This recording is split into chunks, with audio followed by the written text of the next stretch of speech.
Thank you, everyone.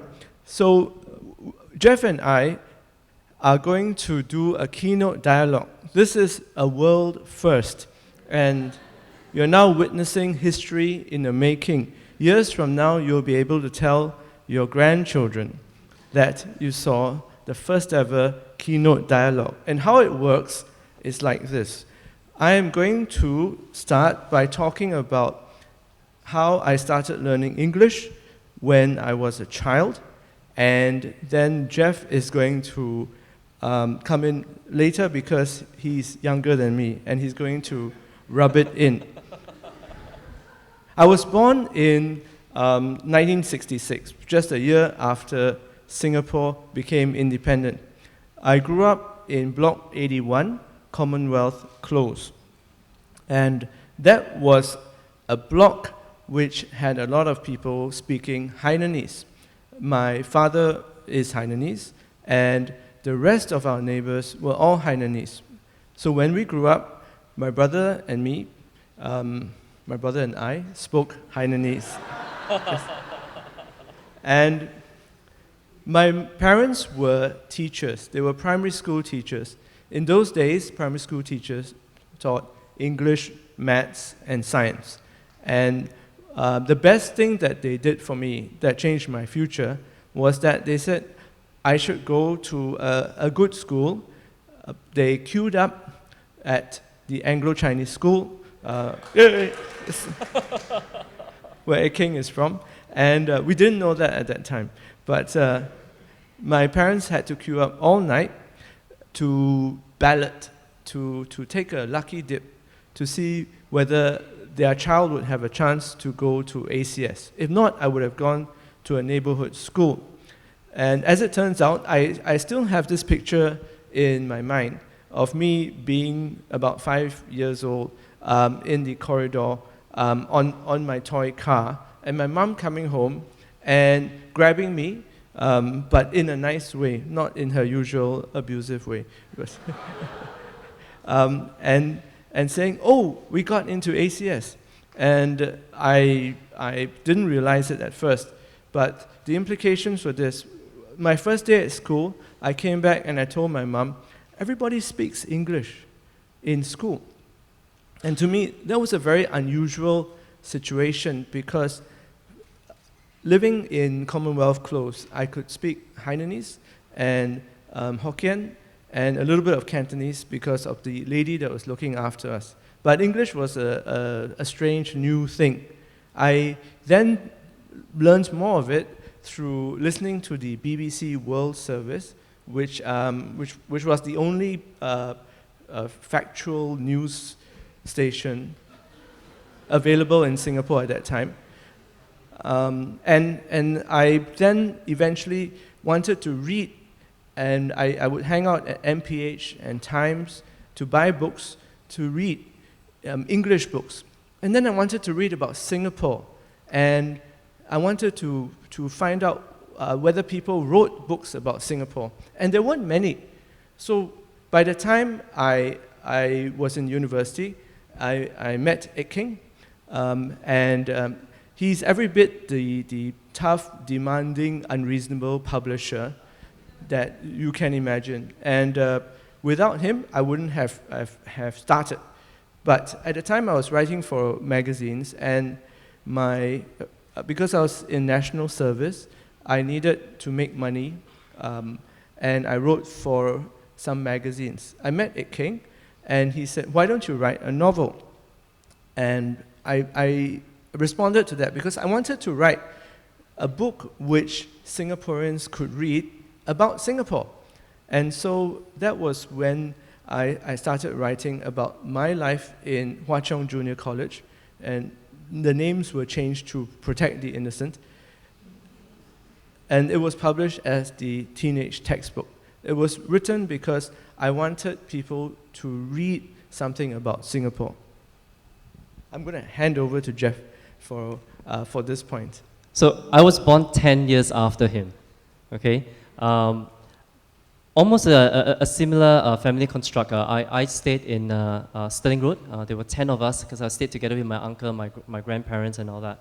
My parents didn't queue up for a good school, so I defaulted, went into a neighborhood primary school, Machin Primary School. It's no longer around. Growing up in a neighborhood school, the English was actually quite foreign to me. I spoke mainly Mandarin because my family were Chinese speaking and Hokkien. So in fact, I remembered it was when I was P6. That's 1988. That's where Teenage Textbook was published, if I'm not wrong. That's the year. That's the year. It became the hottest book in the school library, and that became the only textbook we studied. And I have to thank you for it, because I think that book made an impact in the batch of the students, because it was my gateway to English, because the content was attractive. It made me want to read a little bit more. So we actually studied the book. It got us through adolescence, thank God. I'm actually trying to get hold of it because I've got a teenage son at home, and I think that some of the values are still valid. So actually, I only started speaking proper English, or actually increased the frequency of speaking English when I got into secondary school, because it was not ACS, but it was a second grade of ACS. It was Geylang Methodist Secondary School, still a mission school, and everyone spoke English as well. So it was really difficult for me to catch up, because the first conversation I had in the assembly, I remembered when we were all lined up and we sat down in a hall, was, "Excuse me, what's your name?" And for a moment, it took me a while to kind of try to reply him in English, because back in primary school, the default was to use Mandarin. I think it was the environment and the teachers, and also be surrounded by a community, and of course we had more content by then. That actually accelerated the interest in English. And then I am where I am today, dealing with not just in a Singapore context, but also in a regional and a global context, where when I see that the language, the importance use of that language is very vital to our work.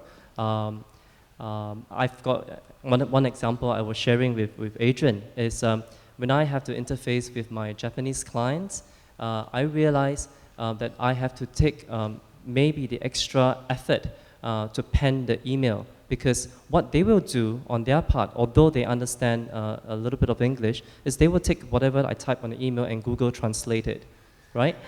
And as a result of that, you cannot be using very chim or difficult English, right? Or something that's too fancy. You have to make sure that you say it as succinct as possible, and so that you get the message across. Likewise, what they do over there is they try to type simple Japanese, and so that I can translate over. So I had an incident where we were presenting some concepts over the phone, and I got this from her: "Jeff-san, your concept is very painful to understand." So I was like, oh, what is painful? And for us as creative people, when you hear that, you become defensive, like, oh, why painful?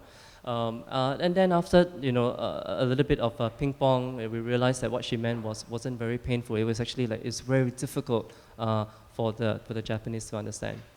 So Adrian, in the course of your work, have you encountered some interesting kind of incident when the language is being challenged? Well, yes. In fact, the thing about the workplace, and I work as a lawyer, the thing about the workplace is that we use English as a way of capturing ideas, as a way of fighting, as a way of putting people down, as a way of making people feel better, as a way of making people change their minds. So it's a wonderful tool. The thing that concerns me is that this is a tool that everyone is fighting over in Singapore. Why is that? If you speak standard English, you are somehow less Singaporean sometimes. If I go down to the market, or if I go to see my grandma, for example, I'm not going to speak standard English. I don't even speak English to my grandma, and In fact, I can't speak anything to my grandma. Why is that? Because she speaks Hokkien. And we have this tremendous gulf where we look at each other and we wish that we could communicate and say things to each other and learn from each other. But we can't. Why is that? Well, it's a whole different battle because she can't speak English and I can't speak Hokkien. And then I look at the older generation and I feel that they may be losing something when they look at smartphones and they look at apps and they see that we are doing things with English that they can't do. And that makes me worried as well. So the idea is this: we have standard English, which we must use because it's important in our workplace. It's important when I speak to people in court, and it's important when I speak to my clients. But I also know that if I speak standard English at the wrong time, it's going to put people off. They're going to think that I'm trying to be a snob or I'm trying to be elitist. Then I have to negotiate. I have to try and dial down or speak a different type of English so that I can reach out to somebody and touch them personally. I think in Singapore, after a while, we're still a very young country. After a while, we'll reach a point where the English that we speak is standard English, but it's also a form of identity that we will be very comfortable with. But before then, the thing about the movement is that we have to realize that what we are speaking at different points in our lives is not standard English, but is a different type of English. I think in one of our discussion, we also talk about whether the use of English is an atas language. Yes. That brings us to the hot topic maybe for today's symposium about Singlish. What's permissible and what's not permissible, or what's encouraged and what's not encouraged. I've spoken to many people. I think just touching on what you said earlier on, some of these language kind of evolve, and it kind of give us a special identity as a Singaporean. If you compare to the English, they have their different way of speaking as well. The Australian as well, they have a nickname for everything. But then standard English is really important. The sentence construct and the grammar is important because if we mix it up, we may not be understood by someone from another part of the world. And it's especially quite important for our children because their jobs will be very different from ours when they start working because they are the global citizen. They could be working in Singapore, but the people that they deal with may not be from Singapore. So I think to have to maintain and to actually have the ability to code switch, it's fairly important. And we have to take a step back and think about whether we are talking Singlish or English sometimes. The way to do it, I guess, is to watch more TV, watch different types of people speak different types of English, and speak to more people who are not Singaporeans. And it's not difficult nowadays in Singapore. Chances are you'll be speaking to a foreigner the moment you step out. The point really is that try your best to see whether what you're speaking is understandable to someone who's not from Singapore. That's a test for whether you're speaking standard English. And I'm not saying that you should only speak standard English or that standard English is somehow better than any other kind of English. I'm just saying that you have to know what you're talking when you're talking. Okay. Well, I'm going to just do a little bit of a summary of the interesting tracks and programs that we have after we get back to our seats. We have the Effective English at Work that is moderated by Jennifer Lewis. So I think in that forum, they will be talking about the strategies on how to encourage good English amongst their staff and why English is a good practice at work. And then coming back to home, which will be happening right here, is English in the Singaporean Home, moderated by Susan Ng. I think we have a good lineup of practitioner, parents, who'll be talking about how you want your child to be successful and how they can build a good foundation from young. And also some tips and tricks to actually encourage parents and children to forge so that they can fall in love with the language. And then, of course, back in this hall again, English, Singlish, broken English. That's moderated by Ek King. I think this is the Holy Trinity, where I think it's going to be the quite exciting topic where we'll discuss context in which Singlish is appropriate. My take on it is I think Singlish can be acceptable. It's almost used like a punctuation, like la or meh. But once you go beyond that and start mixing it up, it may even like Singlish speakers, may not even understand you quite well. And just before we end off, how many of you saw the viral clip of a Chinese policeman who once worked in Singapore, caught on video reprimanding e-scooter driver in China? That was really exciting to see how fluent in Singlish he is because of the influence he actually got from the community here, right? So I was just telling Adrian, Singlish is very influential because we can destroy English. So yeah, it's true, Jeff. And the thing about it is that when you travel overseas and you hear someone speaking Singlish, it doesn't take you more than a second to realize, hey, there's a Singaporean there. It's either the volume or the speed or the tone, the complete lack of compassion and humanity. And you say, a fellow Singaporean. Yes. But the thing is, we have foreign workers come here, maids, construction workers, and their first experience of English is what we speak to them. So I come across foreign workers talking to me in Singlish. And I have a neighbor, they are Indians from London, and they speak beautiful Queen's English, and their kid speaks Singlish because he's brought up in Singapore. And I think we are just ruining the planet. I'm not saying we should stop, but I'm saying that we should know that we are doing this. Okay, so with that, we've come to the end of the dialogue, and then we shall start off with the various tracks. Fantastic. Round of applause, please, everybody. Thank you so much, Adrian. Thank you so much, Jeff. I'm sure everybody feels now, something's starting to rise inside when you talk about Singlish, and everybody's got an opinion about it and, your own experiences. And if you haven't checked out that YouTube clip, I think I would highly recommend you do. I know Singlish is definitely going places. And, I think it's about discussing, where it belongs in society and also, what your opinions are. And you are the community. By virtue of the fact that you're here today, you guys are all champion. Yes, you are.